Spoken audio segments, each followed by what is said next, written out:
The whiskey glass shattered against the wall, amber liquid streaking down the faded wallpaper like tears. I stood frozen, my pulse hammering in my ears, as Elena's voice cut through the haze. I married you because real men weren't available. Her words hung in the air, sharp and cold, slicing through 6 years of what I thought was love. The room smelled of burnt toast and betrayal, the remnants of our half-eaten dinner still on the table. Her phone lay there too, its screen glowing with a text from him. A name I didn't know but now couldn't forget, Marcus. I'd sensed it for months.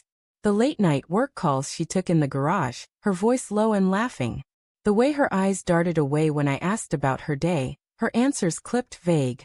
I'd chalked it up to stress, her promotion at the law firm, the long hours.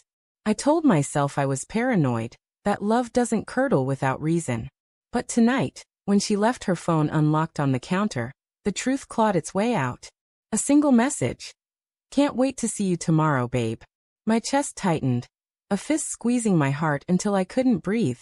Why? My voice cracked, raw and unsteady. I hated how small it sounded. Why him? Why not just tell me? Elena leaned against the kitchen counter, her arms crossed, her dark hair falling over one shoulder like a curtain hiding her shame. You wouldn't understand, Tom. You're safe. Predictable. Marcus, he's different. He sees me. Her words were a blade, twisting deeper with every syllable. Safe. Predictable. I'd spent years building a life for us, saving for a house, planning quiet weekends by the lake, cooking her favorite pasta when she worked late. I thought that's what love was, showing up, every day no matter what. But now, her eyes gleamed with something I didn't recognize. Defiance, maybe, or relief.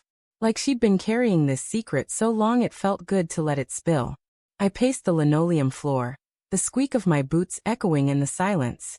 The kitchen clock ticked, relentless, counting down the seconds of our unraveling. How long? I asked, my voice steadier now, though my hands shook. How long have you been lying to me? She hesitated, her lips parting then closing. 6 months, she said finally, her voice barely above a whisper. It started at the conference in Chicago. 6 months. Half a year of stolen glances, secret texts, moments I'd never know. I thought of the nights I'd kissed her goodnight, oblivious, while she carried him in her thoughts. My stomach churned. Did you ever love me? The question slipped out before I could stop it, desperate and pathetic. Her eyes softened, just for a moment, and I hated her for it. I did, she said. I do. But it's not enough anymore. The room spun. I gripped the edge of the table, the wood cool and solid under my fingers, grounding me.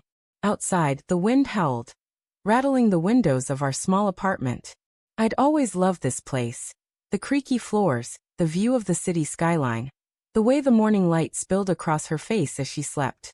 Now it felt like a stage, every corner mocking me with memories of a lie. I wanted to scream, to demand answers, but the questions tangled in my throat. Instead, I grabbed my jacket and walked out, the door slamming behind me. The night air was sharp, biting at my skin as I wandered the empty streets. Neon signs flickered above bars, their glow blurring through the tears I refused to acknowledge. My mind replayed every moment. The way she'd started wearing perfume again, the weekends she spent visiting her sister. The way her laugh had grown distant, like it belonged to someone else. I ended up at a diner, the kind with sticky tables and coffee that tasted like regret. The waitress, a woman with kind eyes and a name tag that read Clara, slid a mug in front of me without a word. Her hands were weathered, her smile soft, like she'd seen men like me before, broken, staring into the abyss of a life upended.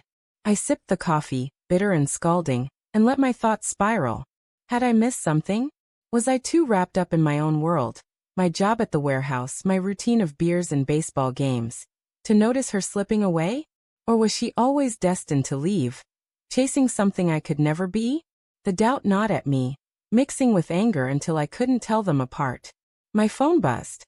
A text from Elena. I'm sorry. Can we talk? I stared at it, my thumb hovering over the screen. Part of me wanted to run back, to beg her to choose me. Another part wanted to erase her from my life, to burn every memory we'd built. I typed no and hit send, my heart pounding with the finality of it.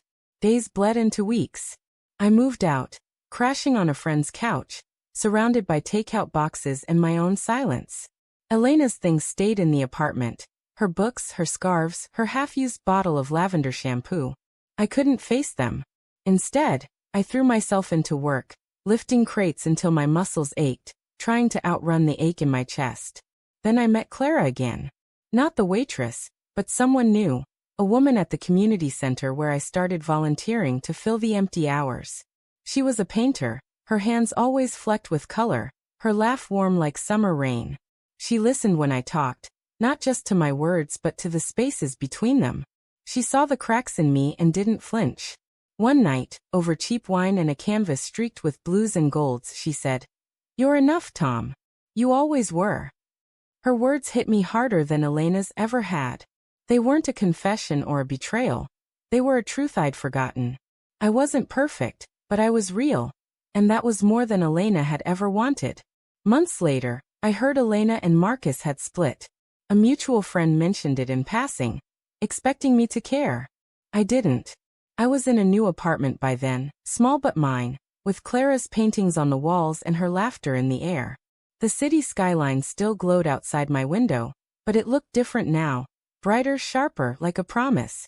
One night, as Clara slept beside me, her hand resting on my chest, I realized something. Elena's betrayal hadn't broken me. It had freed me. I'd spent years trying to be her version of enough, but now I was building something better. Something true. And as the city hummed outside, I closed my eyes, finally at peace with the man I'd always been.